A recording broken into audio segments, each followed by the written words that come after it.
2024-এর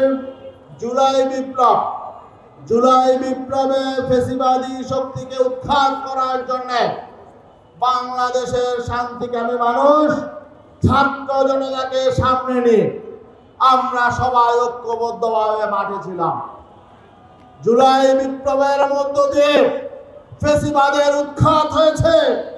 আমরা ভেবেছিলাম আমরা ঐক্যবদ্ধভাবে সকলে মিলে বাংলাদেশটাকে নতুন ভাবে গড়ে তুলব।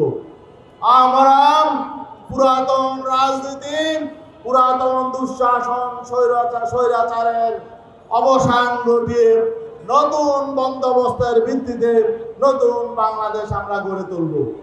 কিন্তু দুঃখজনক বাস্তবতা হলো আমরা 5 আগস্টের পরে দেখলাম মাত্র অল্প দিনের ব্যবধানে জাতি বিভক্ত হয়ে গেল, 2টা শ্রেণীতে পরিষ্কার বিভক্ত হয়ে গেল।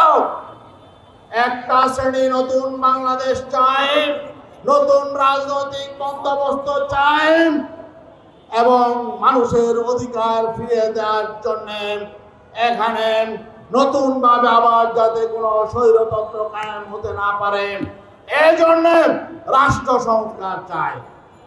আর আরেকটা শ্রেণী তারা শুধু নির্বাচন চায়, তারা পুরাতন বন্দোবস্তের পরিবর্তন চায় না, তারা পুরাতন সংবিধানের পরিবর্তন চায় না, তারা নতুন কোন সংস্কার চায় না।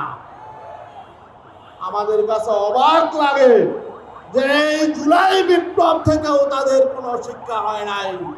তারা সেই পুরাতন কালচারে রাজনীতি করতে চায়। বিএনপির একজন প্রভাবশালী নেতা তিনি বলছেন ৭২-এর সংবিধান নাকি জিয়াউর রহমানের অবদান, বিএনপির চেতনার আলোকে নাকি ৭২-এর সংবিধান হয়েছে।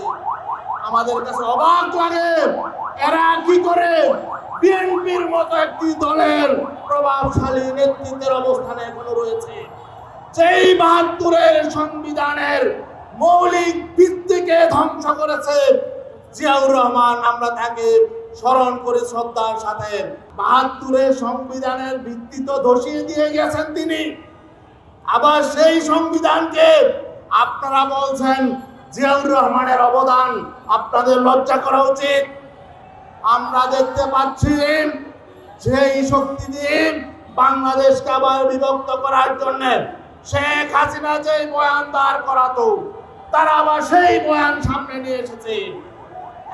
এরা বলছে একদিকে মৌলবাদী, তারা নিজেরা তো সুবিধাবাদী। তাদের নেতারা বলছে তারা মৌলবাদী শক্তির উত্থান দেখতে চায় না। বিএনপি নেতৃবৃন্দের কাছে জানতে চাই বাংলাদেশে মৌলবাদী শক্তি কারা তা বলতে হবে, এবং তারা জাতিকে দক্ষিণপন্থী, উত্তরপন্থী এমন পন্থী হিসাবে বিভক্ত করতে চাচ্ছে। জাতিকে বিভক্ত করতে চায় কারা? জাতিকে বিভক্ত করতে চায় আমাদের পার্শ্ববর্তী রাষ্ট্র। অতএব যখন দেখবেন কোন রাজনৈতিক দল জাতি বিভক্তির বয়ান নিয়ে সামনে আসছে, বুঝতে হবে তারা পার্শ্ববর্তী রাষ্ট্রকে শক্তিশালী করতে চাচ্ছে।